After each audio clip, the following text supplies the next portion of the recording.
수험생 여러분 안녕하십니까? 오소방원격학원에서 소방공무원 강의를 진행하는 이종구라고 합니다. 자, 이번 시간에 저희 이제 화재조사 및 보고규정 1조, 2조 조항별로 이제 한번 또 정리를 또 해보도록 하겠습니다. 아까도 말씀드렸지만 일단은 우리 기출 위주로 보자라고 제가 말씀드렸어요. 그러면 얘는 조사와 보고, 그죠? 에 대한 규정입니다. 그래서 이 규정이라는 건 우리가 훈령으로 정하는데 법이 아니고 훈령이라는 걸로 정해요. 그래서 조사법이 더 큰 거예요, 당연히. 우리가 이제 법에서 법 배우시는 분들은 법이 더 큰 거죠, 그죠? 거기 이제 령과 규칙이 있는데 거기에 따라 집행과 보고 및 사무 처리에 필요한 자세한 내용을 여기서 정하고 있다라고 되어 있습니다. 됐죠? 그러니까 조금 약간 현장 쪽에서 이제 사용이 가능한 어떤 내용을 여기서 정하고 있는데, 자, 2조에 가보면 정의가 나와 있습니다. 그러니까 이게 화재조사 보고규정에 가보면 약간 현장 용어들, 이런 것들이 들어가요. 예전에 가끔 정의 문제가 나왔었죠. 그래서 나중에라도 12월 말에 어떻게 될지 모르겠지만 이거 아마 그대로 가면 그대로 유지가 될 수도 있습니다. 그러니까 그때 보면은 늦으니까 지금 간단하게 보는데, 감식과 감정이라는 게 있습니다. 근데 감식과 감정은 쭉 보시면 알겠지만 뭐 원인 판정을 위해 지식, 기술, 경험을 활용해서 뭐를 한대요? 화재 조사를 실시한대. 시각. 그러니까 눈으로 보는 거죠. 눈으로 보는 거. 자, 감정은 여기 뭐라고 되어 있냐면 과학적 방법에 의해서 필요한 뭐를 하겠대요? 실험을 하겠대. 그치? 그리고 그 결과를 근거로 원인을 밝히는 자료를 얻는 거다라고 되어 있습니다. 그러니까 얘는 눈으로만 보는 거고, 얘는 약간 이제 국가수나 조금 이제 약간 과학적인 방법을 통해서 화재 조사를 할 수 있는 기관에다가 맡기는 거죠. 화재 조사를 전문기관에. 자, 그리고 여기 발화라는 게 들어가요. 발화. 여긴 착화죠. 발화. 그래서 발화란 가연물에 지속적으로 불이 붙는 현상이다. 열언이라는 건 점화원이겠죠, 그죠? 그래서 이렇게 지속적으로 불이 붙는 현상을 발화. 발화 열언은 최초 원인이 되는 불꽃이나 열, 그죠? 발화 지점은 화재가 시작된 지점. 맞습니까? 화재가 발생한 장소는 발화 장소. 읽어보세요. 최초 착화물, 발화 열언에 의해 불이 붙은 최초의 가연물. 발화 요인은 발화 열언에 의해 발화로 이어진 연소 현상에 영향을 주는 요거다. 인적, 물적, 자연적인 요인을 우리가 발화 요인이라고 얘기한대요. 발화 관련 기기란 불꽃이나 열을 발생시킨 기기나 장치나 제품을 얘기한다. 그죠? 그래서 이런 내용들을 한 번 정도는 여러분들이 읽어보시면 좋지 않을까. 됐나요? 자, 그리고 동력원이란 연료 또는 에너지래요.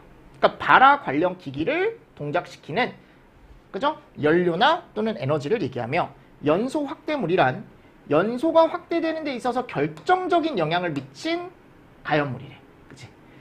그리고 예전에 이 잔가율이라는 게 나오긴 했었는데, 여기 보시면 일단 얘부터 보겠습니다. 재구입비. 요거는 피해물과 같거나 비슷한 거를 내가 건물이면 재건축 또는 재취득, 요 정도. 내용 연수는 내가 고정 자산을 경제적으로 사용할 수 있는 연수다. 그러니까 무슨 말이냐면 내가 어떤 물건이 있으면 이거를 뽕 뽑을 때까지 쓸 수 있는 그 사용연한이라고 해가지고 나중에 배워요. 내용연수. 이 내용연수라는 말이 나중에 법규에도 나와요. 아셨죠? 자, 손해율이란 피해물의 종류, 손상 상태 및 정도에 따라 피해 금액을 적정화시키는 일정한 비율이다. 손해율. 잔가율. 화재 당시의 피해물의 재구입비에 대한 현재가의 비율이다. 그래서 재구입비를 현재가, 이런 비율이다. 그죠? 얘가 잔가율이래. 근데 최종자가 붙으면 내용연수가 다한 경우에요. 그죠? 요 말이 붙습니다. 그래서 재구입비에 대한 비율이다. 내용연수가 다한 이란 말이 나와요. 그래서 요 율자 붙은 건 다 비율이야. 마지막에 비율. 그죠? 이런 것들을 금액 이렇게 바꿔서 시험 문제가 나올 수 있으니까. 화재 현장이란 화재가 발생해 소방대 및 관계인 등에 의해 소화활동이 행해지고 있거나 행하여진 장소를 우리가 화재의 현장이라고 얘기한대요. 네, 읽어보십시오. 자, 접수는 신고를 받는 거고, 출동은 출동하는 거고, 말 그대로.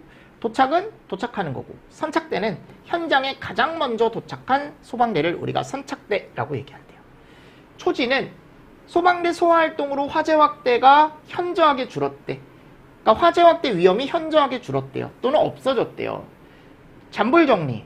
말 그대로 잔불을 점검하고 정리하는 걸 얘기하고, 완진. 요거는 소화활동 필요가 없어진 거죠. 철수. 요건 끝났으니까 우리가 이제 복귀하는 거고, 현장에서. 재발화 감시. 화재를 진화한 후 화재가 재발되지 않도록 감시조를 편성해서 감시한다라고 나와 있습니다. 이런 내용도 한 번 정도 보시면 좋죠.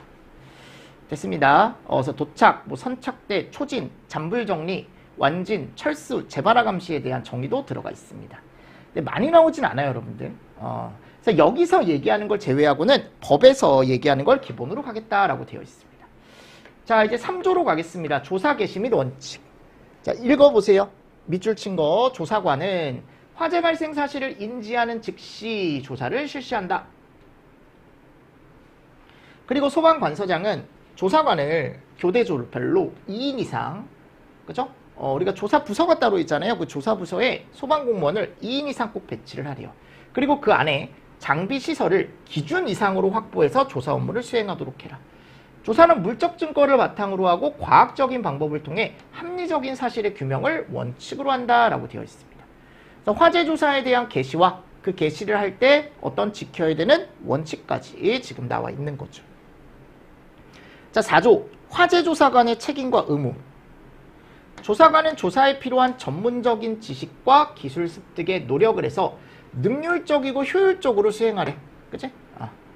그리고 조사관은 그 직무를 이용해서 관계인 등의 민사 분쟁에 개입해서는 안 된대.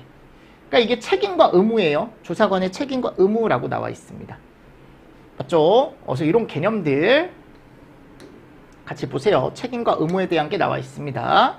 한 번씩은 읽어보셔야 돼요. 아직은 크게 나오진 않았습니다. 위쪽은. 출동대원 협조. 화재 현장에 출동하는 소방대원은 조사에 도움이 되는 사항을 확인하고 화재 현장에서도 소방활동 중에 파악한 정보를 조사관에게 알려줘야 된다. 관계인 등 협조. 관계인 등 진술. 네, 읽어보세요. 감식 및 감정.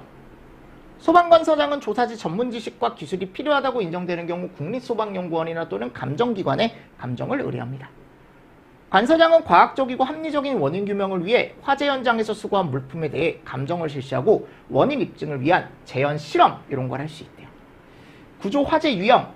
자, 여기는 요 종류 정도. 유형의 종류. 화재 조사법상의 화재를 어떻게 나누고 있냐. 건물이나 또는 건물, 건축, 구조물 화재가 첫 번째가 있고, 그리고 자동차 철도 화재가 있대요. 자동차 철도 화재. 그리고 위험물이나 제조소 등 화재가 있고요. 선박 항공기 화재가 있고, 임야 화재, 그리고 기타 화재가 있답니다. 그러니까 이거 분류도 나올 수 있거든요. 분류도 나올 수 있거든요. 유형. 근데 아직 나온 적은 없습니다. 아셨죠? 분류 정도 체크하십시오. 그래서 화재 유형으로 옳지 않은 것은. 화재가 복합되어 발생한 경우 화재 구분을 어떻게 한대요? 큰 걸로 한대. 이런 거 뭐 작은 거 이런 식으로 바꿀 수는 있겠죠. 그죠? 자, 건수 결정. 예전에 이게 잘 나왔죠. 그죠? 과거에도 잘 나왔고. 자, 우리가 뉴스를 보면 오늘 어디 지역에서 화재가 몇 건 발생했습니다. 건이라는 얘기를 하거든요. 걔를 우리가 건수라고 얘기하는데 한 건으로 우리가 볼 거면 봐봐. 한 건의 화재란 발화 지점에서 확대된 것으로 요게 중요한 거죠. 어디부터 어디까지? 발화부터 어디까지? 진화까지를 얘기한대. 발화부터 어디까지를 얘기한다고요? 진화까지를 얘기한대요. 그러니까 발화부터 진화까지를 우리가 화재 한 건이다 라고 얘기하는 거야. 한 건. 됐습니까? 그럼 이 한 건의 화재를 우리가 발화부터 진화까지를 얘기하며, 그러면 여기 갔을 때 다만 기준이 있어요. 다만 기준. 이 다만 기준이 시험 문제가 최근에도 나왔고 잘 나옵니다. 그러면 보세요. 건물이 이렇게 있는데 여기 예를 들어 같은 동이래. 같은 동. 그러니까 하나의 동이래. 하나의 동에서 A라는 사람과 B라는 사람이, 아셨죠? 여기서 불장난에 의해서 불장난에 의해서 불을 냈대요. 근데 이게 문제가 뭐냐면 같은 동에서 났으니까 이건 같은 동에서 한 건이다. 이렇게 판단을 해도 되지만 지금 다른 사람이죠. A씨랑 B씨. 그러면은 같은 건물이더라도 우린 어떻게? 별건으로 보겠대. 별건. 요거 잘 보세요. 별건. 별건. 아셨죠? 자, 그리고 두 번째. 동일 소방 대상물에 발화점이 똑같이 2개 있대, 2개. 요게 똑같이 2개 있대요, 이번에는. 자, 근데 이럴 때 2개소 있더라도 한 건으로 하는 경우가 있대, 한 건으로. 얘는 한 건이죠. 그러니까 내가 전기가 이렇게 있는데, 전기선이 이렇게 있는데, 전기가 여기서 누전이 됐대, 누전. 그럼 누전이 됐다라는 건 이쪽으로 찌리릿, 이쪽으로 찌리릿. 그래서 이쪽에 불이 나고 이쪽에 불이 났대. 그러면 불이 2곳 이상 난 거죠, 지금. 맞죠? 발화점이 2개소 이상 있죠? 그래도 나는 몇 건으로 보겠다? 한 건으로 보겠다. 그래서 누전점이 동일이란 말이 꼭 있어야 돼. 아셨죠? 전기가 새는 게. 그리고 이거는 지진 낙뢰니까 우리가 막을 수가 없는 거잖아요. 그죠? 지진 우르르르 쾅. 낙뢰 우르르르, 두 개 다 우르르 쾅이 아닌가? 지진. 뭐 하여튼 뭐 그게 중요한 건 아니지. 지진이나 낙뢰래요. 지진이나 낙뢰. 그래서 자연현상에 의해서 여러 군데 불이 났대. 우르르 쾅 불, 우르르 쾅 불, 우르르 쾅 불. 이런 식으로 여러 군데 불이 났다라고 한다면 우리는 얘를 그냥 어떻게 하겠다? 한 건으로 보겠대요. 지진이나 낙뢰라고 되어 있습니다. 3호, 발화지점이 한 곳인 화재 현장이 둘 이상의 관할 구역에 걸친 화재는 발화지점이 속한 소방서에서 한 건의 화재로 산정을 하겠다. 그래서 내가 예를 들어 이거를 뭐 예를 들어 여기서 불이 났다. A씨와 B씨가 있는데 여기서 불이 났다. 근데 이게 퍼져서 B씨로 넘어간 거죠. 어떻게 보면. 맞죠? 그럼 어떻게 해? 최초로 불이 붙은 소방서에서 한 건으로 보는 거죠. 당연한 거죠. 그죠? 근데 그리고 발화지점 확인이 좀 어렵다? 그러면 이게 되게 애매하게 막 이렇게 난 거야, 불이. 그럼 이게 A에서 났냐 B에서 났냐 되게 애매하잖아요. 그러면 큰 쪽으로 간대. 큰 쪽으로. 그죠? 피해 금액이 큰 쪽으로 간대. 어렵지 않죠? 그죠?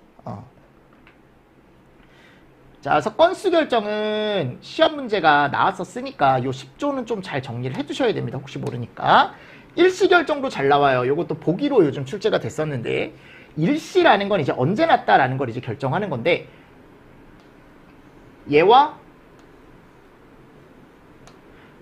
이런 것들을 다 종합적으로 검토한대. 뭐 건물 구조라던가 재질, 화기 취급 상황 이런 것들을 다 종합적으로 검토해서 이때 발화가 됐구나.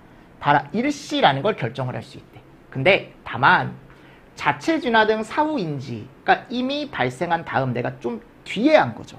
뒤에 한 거죠. 그런 화재는 결정이 좀 언제 났다라는 걸 결정하기가 좀 곤란할 수 있죠? 그럼 어떻게 하래요? 추정을 한대. 대충 뭐 이때쯤 났겠거니 해가지고 추정을 한대요. 이런 것도 같이 여러분들 한번 보세요. 이거 기출 지문으로 나왔었으니까. 화재 분류. 화재 원인 및 장소 등 화재의 분류는 청장이 정하는 국가 화재 분류 체계에 의한 분류표에 의해서 분류한다. 13조 사상자. 사망 플러스 부상. 사상자는 화재 현장에서 사망한 사람과 부상당한 사람을 더했을 때 우리가 얘기한다. 화재 현장에서 부상을 당한 후 72시간 3일 이내에 사망한 사람도 우린 뭘로 보겠다? 그냥 사망으로 본다. 그러니까 처음엔 부상이었는데 72시간 이내에 어떻게 보면은 돌아가신 거죠. 그죠? 그러니까 3일 이내에 죽은 거죠. 그럼 부상이 아니고 어디로? 사망 쪽으로 이제 카운트를 하겠다라고 되어 있습니다. 예전에 이런 72시간 같은 거 이런 것들 조금 나왔었어요. 옛날에 부상자 분류 의사의 진단을 기초로 한대요. 진단. 예전에 많이 나왔습니다. 이것도 진단. 근데 이게 뭐를 기초로 한다라는 거냐면 결국 이거 보겠다 이거. 진단서 보겠다. 진단서. 진단서를 받아봤을 때 3주 이상의 입원 치료가 필요하다? 너는 중상이야. 중상 이외의 부상이다 라고 하면은 요거는 3주 이상이 아니죠. 그죠? 그래서 3주 이상이 아니고 약간 가벼운 거다? 경상. 그래서 입원 치료를 필요로 하지 않는 것도 포함이래.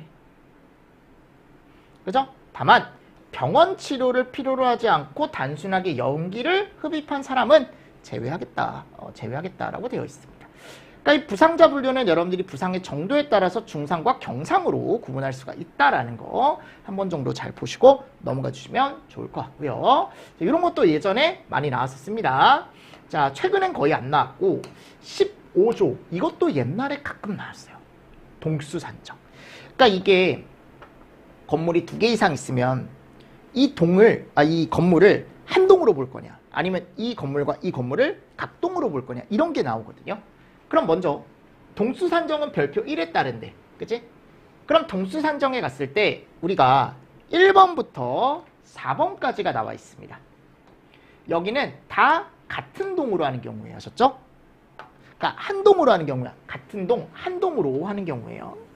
그러니까 1번 보세요. 얘가 하나로 연결돼 있대. 그러니까 내기바보 지주가 건물이 있으면 그 건물과 건물이 내기바보 지주가 하나로 연결돼 있는 거죠. 그런 경우는 뭘로 한대? 한 동으로 한대, 한 동. 다만 건물과 건물에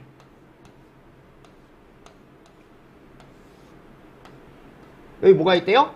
건널복도가 있대. 무슨 복도? 건널복도. 그럼 이 건널복도는 어떻게 하냐면 얘를 절반으로 나눠요.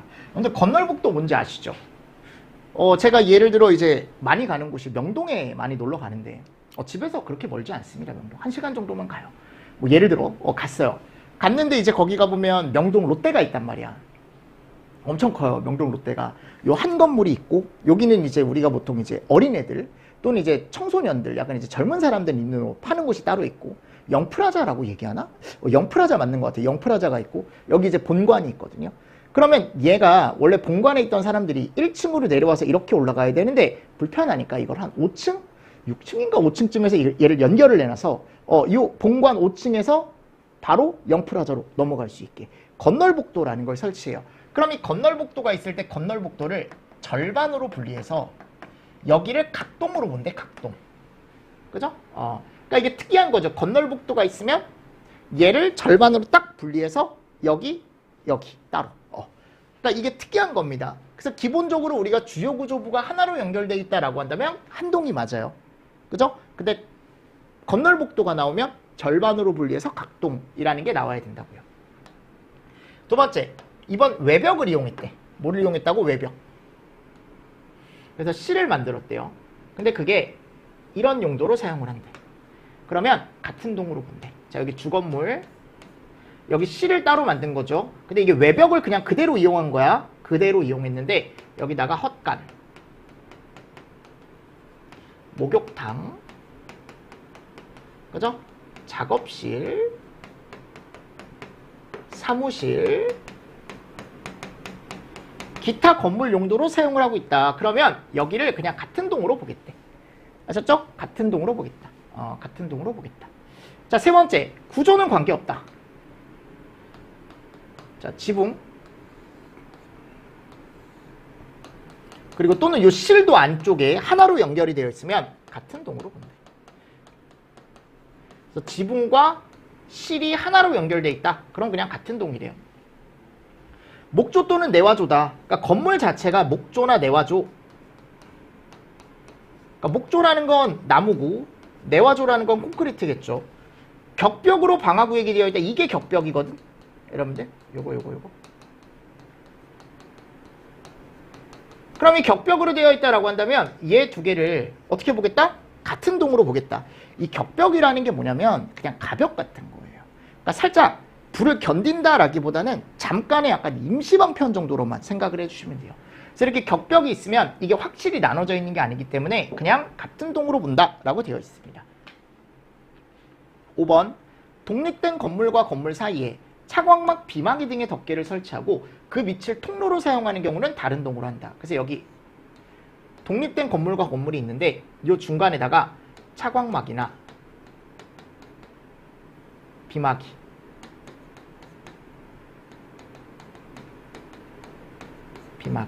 그러니까 이게 지붕처럼 뭐 단단한 게 아니고 그냥 우리는 빛만 좀 막는 거야. 빛.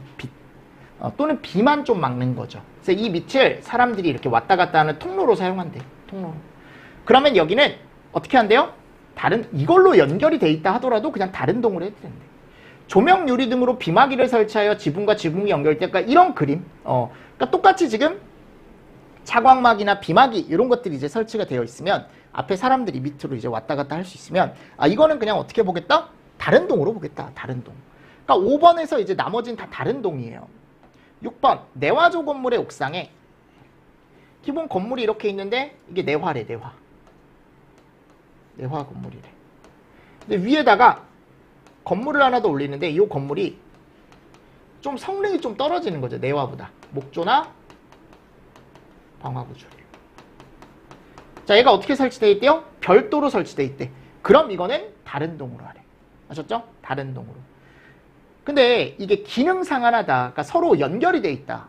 만일 기능상 하나라는 건 서로 연결이 돼 있고 같이 쓴다. 그리고 옥내 계단이 서로 연결돼 있으면 같은 동으로 한대. 그러니까 이게 이제 같은 동으로 하는 경우가 뒤에 나와 있죠. 그래서 이런 것도 한번 보시고. 7번 내화조 건물의 외벽을 이용해서, 그러니까 이것도 마찬가지예요. 건물이 기본 내화조인데 외벽을 이용해서 옆에다가 건물을 하나 더 치는 거예요. 맞습니까? 근데 여기는 목조나 뭐래요? 방화구조래. 좀 성능이 떨어지는 거죠. 그럼 이건 별도로 본대요. 근데 얘네가 서로 연결돼 있다. 기능상. 그래서 뭐 기계 설비가 쌍방으로 연결돼 있다. 뭐 이렇게 되면은 얘네를 또 한 동으로 본대. 그러니까 기본적으로 원래는 각동이 맞아요. 내화조랑 뭐 목조, 방화조가 이렇게 나눠져 있으면 원래는 각동이 맞는데 기능상 하나로 연결돼 있거나 또는 어쩔 수 없을 때 어쩔 수 없이 이게 이제 뭐 계단으로 연결되거나 또는 작업장 이런 걸로 연결이 되어 있으면 이거는 또 다른 동으로 보지 못하고 어떻게 본다? 같은 동으로 본다라고 지금 나와 있는 겁니다. 그러니까 이런 개념은 한 번 정도 읽어보세요. 예전에 가보면 각동으로 보는 것보단 한 동으로 보는 거, 이 같은 동으로 보는 걸 다른 동으로 바꾸는 문제가 되게 많이 나왔거든요. 그래서 그 정도? 저 건널복도도 여러분들 최근에 최근까지는 아니더라도 그나마 좀 최근에 또 한번 나왔었고. 자, 나중에 제가 문제로 또 만들어 드릴 테니까 일단 지금은 이 정도 보십시오. 자, 그리고 16조 소실 정도라는 게 나와 있습니다. 17조 소실 면적이라는 게 있어. 이 두 가지가 다른 거예요. 아셨죠?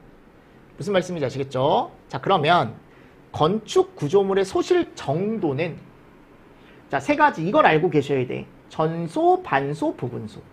이게 왜냐면 우리가 소방학개론에서 가끔 전소라는 말이 다른 쪽에서도 나오기 때문에 또는 반소, 부분소. 자, 전소는 건물의 70% 이상이 날아갔대요. 또는 그 미만이더라도 잔존 부분을 보수하여도 재사용이 불가능하다라고 되어 있습니다. 그러니까 이게 70% 이상이 날아가면 우리는 뭐를 해야 돼요? 소실 정도가 전소다라고 판단을 해야 되는데 그 미만이더라도 70% 미만이더라도 이 건물은 더 이상 사용할 수가 없을 것 같아. 소생이 불가능할 것 같아. 그러면은 우린 걔를 전소라고 판단을 한대. 근데 이 건물의 70%라는 게 보시면 이라고 되어 있습니다. 입체 면적이라고 되어 있어요. 입체 면적. 자, 입체 면적에 대해서 타 들어간 비율. 그러니까 입체 면적은 3D 면적입니다. 실이 이렇게 생겼으면 뭐 여기 밑면, 옆면, 천장까지 해서 3D 면적을 얘기하는 거야. 그래서 입체 면적에 대한 소실을 얘기한다. 이하 같다라고 했으니까 다 입체 면적에 대한 비율을 얘기하는 거야. 얘도. 그리고 얘도. 얘는 뭐 따로 안 나와 있지만 요 퍼센트가 다 입체 면적 비율이라고요. 반소는 30%에서 몇 프로래요? 70%. 그죠? 부분소는 얘도 아니고 얘도 아니고. 됐죠? 그래서 소실 정도는 다음 각호에 따른다라고 해가지고 전소냐, 반소냐, 부분소냐 이렇게 나와 있는 거죠. 그죠? 한 번 정도 잘 보세요. 됐습니까? 자동차, 철도, 차량, 선박, 항공기 등의 소실 정도는 1항의 규정을 준용한다라고 되어 있지만 자, 요것도 그러니까 결국 자동차, 철도, 차량도 똑같이 간다라는 거죠. 건물 구조물과. 자, 소실 면적의 산정.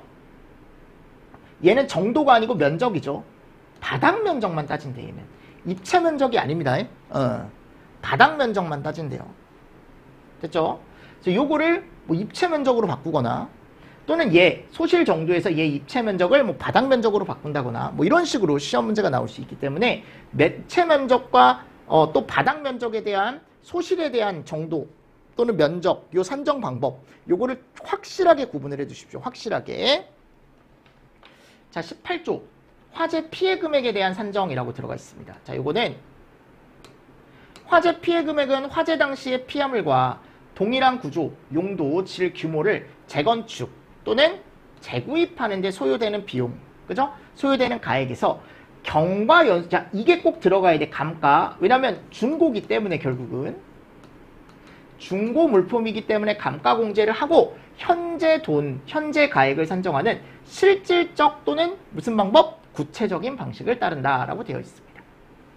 1항의 규정에도 불구하고 정확한 피해 물품을 확인하기가 곤란하면 청장이 정하는 화재 피해 금액 산정 매뉴얼의 간이평가 방식으로 선정할 수 있대. 그죠? 그러니까 실질적 구체적 방식에 따르고 현재 가액이 입증된 경우는 회계장부에 따르고 정확한 피해 물품을 확인하기 곤란하면 청장이 정하는 화재 피해 금액 산정 매뉴얼이라는 게 있대요. 간이평가 방식으로 산정할 수 있다. 이게 최근에 여러분들 간부기출에 좀 어렵게 한번 나왔었어요. 요 문제, 요 조항으로. 건물 등 자산에 대한 최종 장가율은 건물, 부대 설비, 구축물, 가재도구는 이런 것들은 가끔 요거를 10%로 바꾸고 그 이외의 자산을 20%로 바꾸고 이런 식으로 시험 문제가 나오기도 하니까 잘 보시고, 건물 등 자산에 대한 내용 연수는 매뉴얼에서 정한 바에 따르고 요게 요번에 공채 때 계산 문제로 나왔습니다. 화재 피해 금액 산정 기준은 별표 2에 따른다라고 되어 있어요. 그래서 화재 피해 금액을 어떻게 산정할지가 나와 있죠. 산정 기준에 가보면 내가 만약 건물에 피해가 생겼다. 그러면 그 건물은 이런 공식을 통해서 구하겠다 해서 문제에서 신축 단가를 줬고 소실된 면적을 줬고 경과 연수와 내용 연수를 줬어요. 아셨죠? 그리고 손해율 다 줬습니다. 근데 이 식 자체를 우리가 많이 보진 않다 보니까 이런 문제가 올해 나왔을 때 조금 저는 어려운 문제다라고 생각을 합니다. 그래서 그러면 부대 설비에 따른 이런 것도 나중에 한 번 정도 그냥 체크를 하셔야 되는데 엄청 길죠, 그죠? 맞죠? 그래서 뭐 영업시설에 대한 것도 지금 따로 있고요. 뭐 잔존물 제거, 뭐 기계장치 및 선박, 항공기, 뭐 공구기구 쭉 들어가 있는데 일단은 지금은 나온 것만 봅시다. 나온 거. 요거 건물에 대한 거. 아셨죠? 건물에 대한 것만 조금 잘 봐주시면 되지 않을까라고 생각합니다. 자, 적용을 할 때는 뭐 적용 요령이라는 게 지금 들어가 있습니다. 네, 읽어보시고요. 자, 19조 세대수 산정. 세대수는 거주와 생계를 함께하고 있는 사람들의 집단 또는 하나의 가구를 구성하여 살고 있는 독신자로서 자신의 주거에 사용되는 건물에 대해 재산권을 행사할 수 있는 사람을 한 세대라고 얘기한대. 한 세대. 합동조사단 운영 및 종료. 자, 요거는 일단 법의 내용이 대부분 다 들어가 있습니다. 그래서 법에 따르라 라는 말이 되게 많이 나와요. 아셨죠? 그리고 올해 요 합동조사단에 대한 문제가 법에서 출제가 됐어요. 학계론에서. 그래서 뒤쪽에다가 제가 어떤 게 나왔었는지는 문제를 넣어놨으니까. 그래서 소방관서장은 대통령령 7조 1항에 해당하는 화재가 발생한 경우 다음 각호에 따라 합동조사단을 구성하고 운영하는 것을 원칙으로 한다. 그럼 대통령령 7조 1항이 뭐냐? 화재조사법을 배우신 분들은 알겠지만 뭐 법에 가보면 얘가 들어가 있습니다. 합동조사단을 구성하고 운영할 수 있는 경우. 그게 이제 뭐냐? 가보면 사망이 5명. 그죠? 또 사회적으로나 경제적으로나 화재가 어떻다? 광범위. 뭐 이런 내용들. 그러니까 이런 것들을 가지고 우리가 이제 뭐다? 보통 화재 합동조사단을 구성하고 운영할 수 있는 어떻게 보면은 시기가 되는 거죠. 그죠? 갑자기 그 말이 기억이 안 났어요. 요때 우리가 이제 구성을 할 수 있는 거죠. 그러면 어떻게 운영을 하겠냐? 이 어떻게 운영을 할지는 한번 보시면 좋습니다. 청장이나 본부장이나 서장이 꾸리는 경우가 있는데 청장은 사상자 기준을 먼저 보세요. 30명. 그리고 2개 시도예요. 근데 임야 화재는 항상 제외입니다. 임야는 제외야. 항상 밑에도 마찬가지. 임야는 제외예요. 뭐 수풀이라던가 또는 산림 이런 쪽에서 이제 불나는 건 제외. 자, 30명에 2개 시도 나오면 청장이 꾸리는 거야. 자, 그리고 사상자가 20명. 왜냐하면 마이너스 10씩 되거든요. 그리고 조금 더 작은 개념인 시군구. 자, 선은 자, 봐요. 사망자는 5명인데 이건 따로 보셔야죠. 사상은 어차피 10명씩 줄어드니까. 그죠? 그리고 재산 피해액이 들어가요. 이거 특이하죠. 그죠? 특이하게. 자, 요랬을 땐 서장이.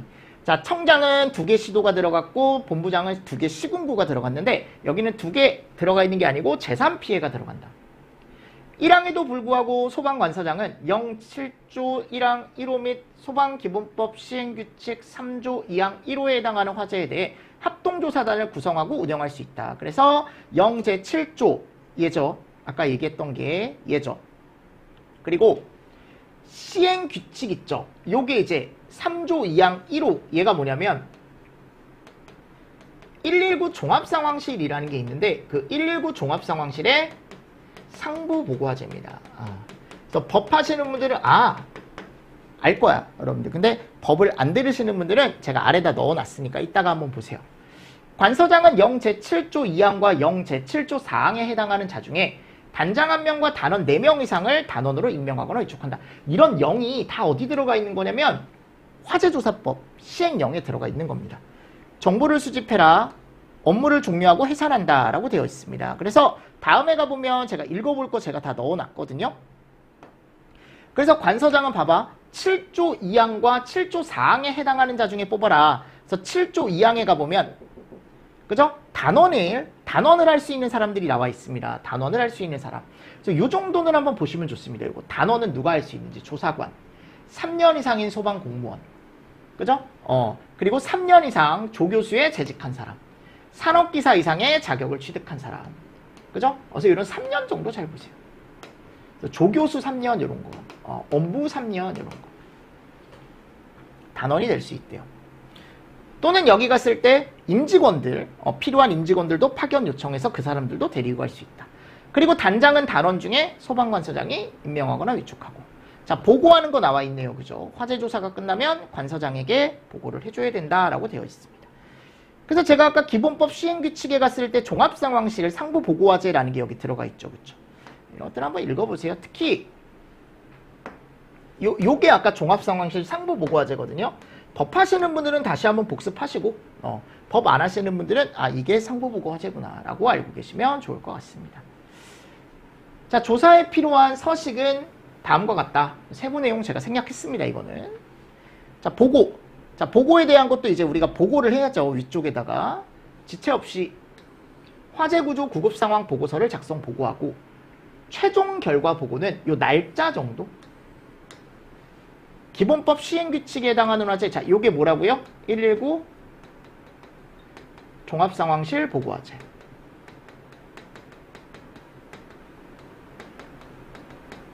그래서 119 종합상황실 보고화재는 규모가 되게 커요. 화재 규모가. 그러니까 이걸 며칠 이내? 30일 이내에 보고를 해라. 여기 해당을 안 한다? 그럼 며칠 이내? 15일. 다음 각 후에 정당한 사유가 있으면 사전 보고를 필요한 기간만큼 보고일 연장이 가능하대. 이미 범죄 수사가 진행 중이거나 감정기관에 의뢰를 했다거나 또는 추가 조사가 필요하다거나 조사 보고일을 연장한 경우 10일 이내에 조사 결과를 보고해야 된다. 이런 내용도 한번 읽어보세요. 자, 증명원의 발급. 관서장은 화재 증명원을 발급받으려는 사람이 발급 신청을 하면 화재 증명원을 꼭 발급해야 되고 전자민원문서로도 발급이 가능하다. 관서장은 화재 피해자로부터 소방대가 출동하지 아니한 증명원 발급 신청이 있는 경우 조사관으로 하여금 사후조사를 실시하게 할 수 있다. 민원인이 제출한 사후조사 의뢰서의 내용에 따라 발화장소 및 발화지점의 현장이 보존되어 있는 경우에만 조사를 하고 화재 현장 출동 보고서 작성은 생략할 수 있다. 증명원 발급 시 인명피해 및 재산피해 내역을 기재한다. 재산피해 내역 중 피해 금액은 기재 안 하고 피해 물건만 종류별로 구분하여 기재하며 발급 신청을 받은 관서장은 발화장소 관할 지역과 관계없이 발화장소 관할 소방서로부터 증명원을 또 발급받을 수 있다. 네, 읽어보세요. 통계도 그죠? 관리를 또 해줘라. 청장이 조사관의 교육훈련도 실시를 해줘라 라고 되어 있습니다. 네. 그래서 뭐 4시간 이런 것들. 그래서 별표 3에 가보면 이게 나와요. 교육에 대한 거. 이거 제가 나중에 문제로 혹시 이제 나오게 된다면 문제로 한번 만들어 드릴 테니까 지금은 이런 교육이 있구나 라는 거 정도. 그래서 제가 이 말 때문에 26조에 가보면 이 훈령을 발령한 후에 법령이나 현실 여건의 변화를 검토해야 되는 요때까지만 효력을 갖는데, 그러니까 이 이후에 새로운 훈령이 발표될 수도 있고 아니면 뭐 이걸 그대로 쓸 수도 있고, 아셨죠? 또는 아예 없앨 수도 있고. 그래서 이게 효력이 2025년 12월 31일까지이기 때문에 이 이후에 어떻게 바뀔지는 그때 한번 보셔야 될 것 같습니다. 자, 조사법. 요거는 제가 혹시나 응급하시는 분들은 제가 조사법을 다 넣어놓지 못하고 요약을 해서 넣어놨습니다. 아셨죠? 요약을 해서 넣어놨어요. 그래서 한 번 정도 진하게 표시된 부분 있죠? 진하게 표시된 부분을 여러분들이 한 번 정도 정리를 조금 잘 해주셔라. 그래서 올해는 요 합동조사단에서 문제가 나왔기 때문에 한 번 정도는 체크를 조금 해주시면 좋지 않을까. 이건 법 내용이에요. 그래서 법 하시는 분들은 이걸로 한 번 더 법을 정리해 주시면 너무 좋죠. 그죠? 너무 좋은 거죠. 그래서 이렇게 제가 넣어놨습니다. 자, 그래서 이렇게 하면 이제 화제조사에 대한 거 제가 마쳤고요. 복습을 좀 하십시오. 복습을 좀 하시고 조금 쉬었다가 제가 이제 다음 주에 요 문제를 한번 풀어볼게요. 아셨죠? 자, 그래서 이번 주는 이렇게 해서 제가 학개론을 마치고요. 자, 이번 주 수업 여기까지 하도록 하겠습니다. 수고 많으셨습니다. 수고하셨습니다.